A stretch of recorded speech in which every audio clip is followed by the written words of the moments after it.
Alrighty chaps, welcome back to another episode. This one will be the last one you see in this particular workshop because next week is the move, so you'll see a fair gap between this one and the next video.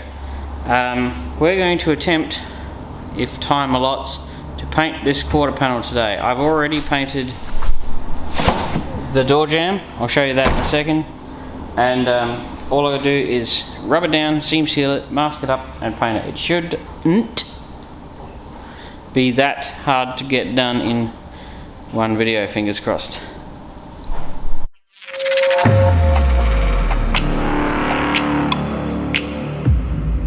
Right, here we go. So I've seam sealed around the fill neck already. I ran out so I couldn't do any more. Else I didn't happen to have 800 grit sandpaper. Weirdly enough, I had 400s and a lot more, but somehow I didn't have it, so I couldn't actually continue any further than as far as I got. So, and I used up my last piece doing this area.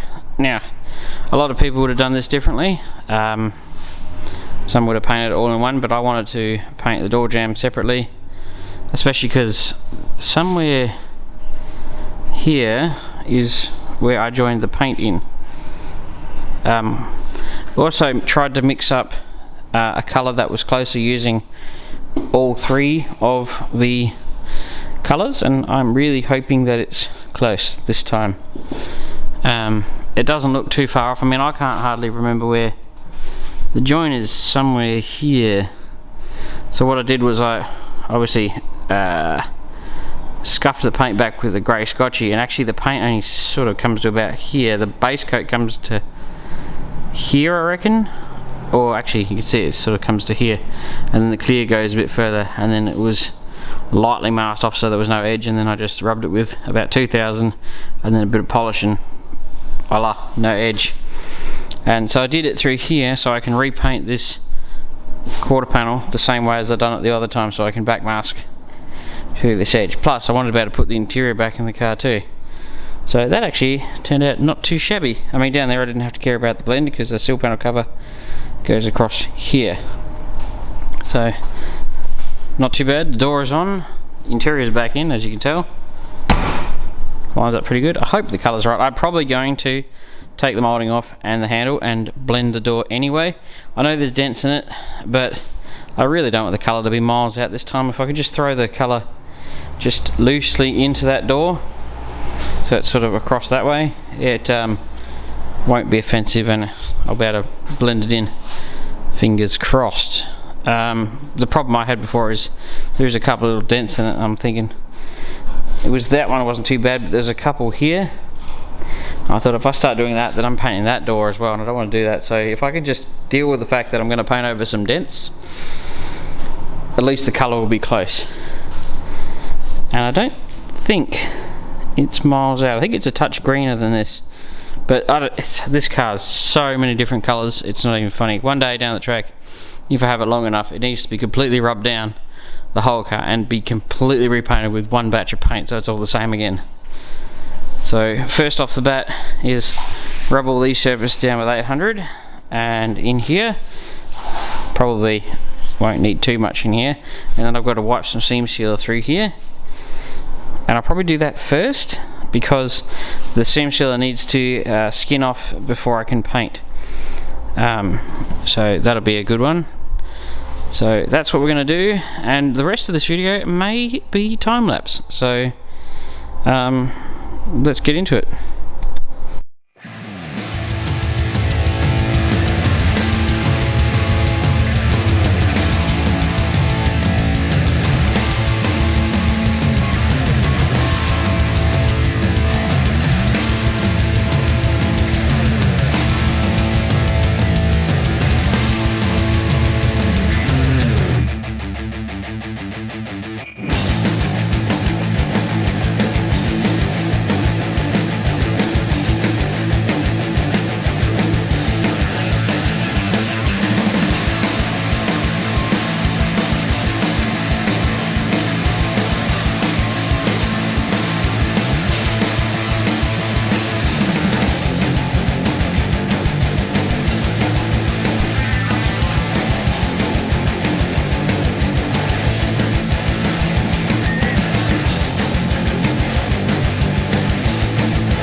So if you didn't already guess, some time has passed between the last time lapse and now. I didn't want to bore you with endless amounts of rubbing, because that's pretty much what 90% of a paint job is. Rubbing things down and prepping things up and making sure it's absolutely spiffy. As most people would tell you, a good paint job is 90% prep. So I'm expecting about a 50% paint job here. So this time I am blending the door. I am painting the fuel flap. I'm not doing the bar because, well, it didn't match the other side, so it's probably not going to match this side. I've got a different batch of paint that I've whittled up from all three, and I'm just going to blow that in wherever. I don't care this time. I just need this car done, and in theory it shouldn't be rejected this time. The quarter panel's on, it's all sealed up, it's all rubbed down, it's all perfect. I'll be painting inside that jam there, around the tail light, underneath there and everything. So all I've done is, when I got the quarter panel, I buzzed it down on a soft pad with 320 because it was in E-coat, and then I scotched it around the edges and stuff, and then I primed it in 2-pack primer. There was no bog to worry about, so it didn't really require anything. I've since rubbed it down with 800. I prepped that door with some prep paste and some stuff. I'm just going to make sure. I have waxed and greased it like 4 bajillion times, so I'll still check over it one more time. And then tack cloth it and then throw the paint on. So in theory, it shouldn't go terribly badly. And if you saw me using, and I don't actually know where I put it down, it was like a grey foam pad. They're really good for prepping areas that sort of don't matter as much, as far as like under there and stuff, because it is smooth and it will get it smooth. It's just easier and quicker just to rub it out with one of those foam pads. It just preps it easier than trying to rub it with 800 grit sandpaper. So here it goes, and nothing.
Well chaps, this wraps up a nice video. I think I would call that a relatively moderate paint job. I don't think that's too bad. I mean, it is peppered with trash, but look at the environment I'm painting in. I think it's, you know, you can deal with a little bit of trash. I mean, if I just run over that with 2000 grit on a soft pad and then a quick buff, most of that trash will just come out. Or I probably won't care. I'll reassemble it and send it through Regency again and deal with it if it passes.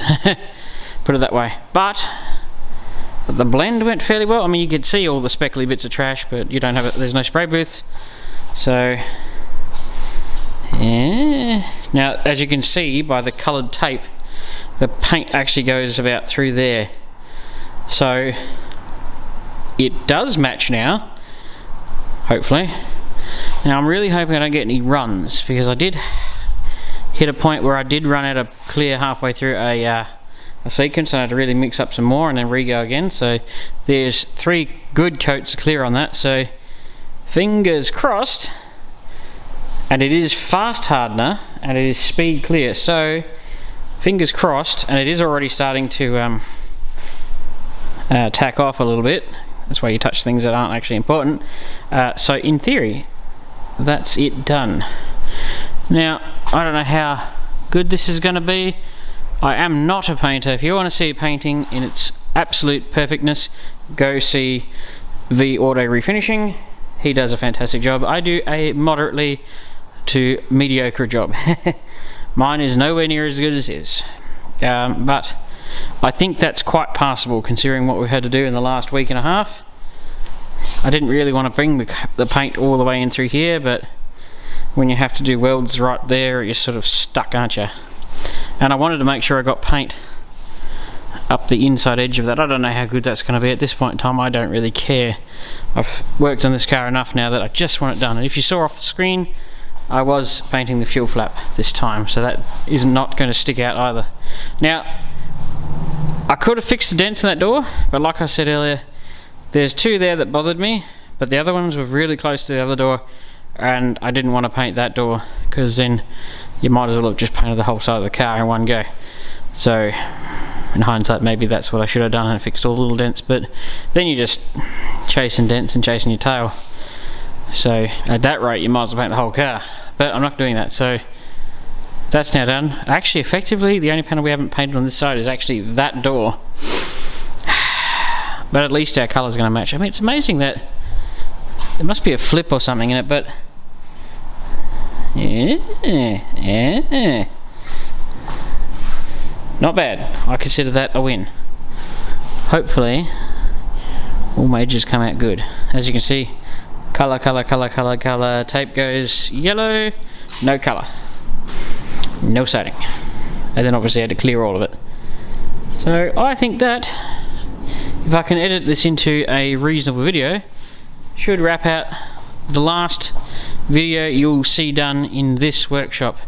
So say goodbye to 90 square meters, which I reckon actually ended up being about 86, and the next one you will see after we move a monumental amount of junk will be in the new workshop in 250 square meters, which is 3 times the size of this workshop. So stay tuned for some awesome updates. If you follow me on Instagram, Rusty Cars with Graham, or the Graham's Restorations Facebook page, don't be hesitant to say hi and ask questions and stuff. I always answer as many as I can. So that's where you'll see updates in the next week and a half. You know, you won't see a video for about a week and a half. And the other thing I noticed part way through, after doing the base coat but before the clear, which is a good time to find it, is because there'll probably be base coat on that window, but at least it's easy to clean off. But always check your tape so it doesn't flip up, because the spray gun does put out a fair amount of pressure and it can knock masking tape off the things you've taped it to. So Commodore's painted again. That is now the 3rd time I've painted the car. This particular section, it's not actually, this is the first time I painted this quarter panel, but it's the 3rd time I painted it, technically speaking. So I hope you liked it. Stay tuned for more. Stay tuned for the new workshop, and don't forget to subscribe. I'd really like to get that ball rolling. It's quite nice.